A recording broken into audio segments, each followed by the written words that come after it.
কবিতা দুঃখ, কলমে ইকবাল খান।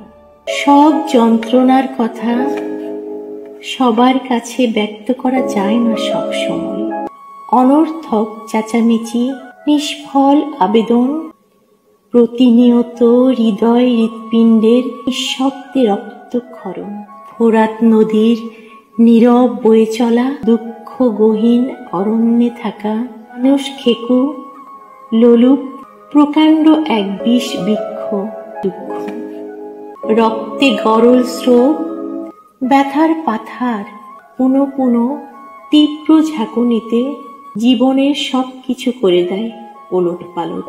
সকল স্বপ্নে নীরব হন্তারক, দুঃখ এক ঘুণ পোকা, কুট কুট কাটে দিবানিশি, পলে পলে অতি সন্তর্পণে করে থাকে সমূহ সর্বনাশ। সর্বগ্রাসী দুঃখ দুদণ্ড দেয় না স্বস্তিতে বাঁচতে, দুঃখের কাছে জীবন পুরোটাই জিম্মি।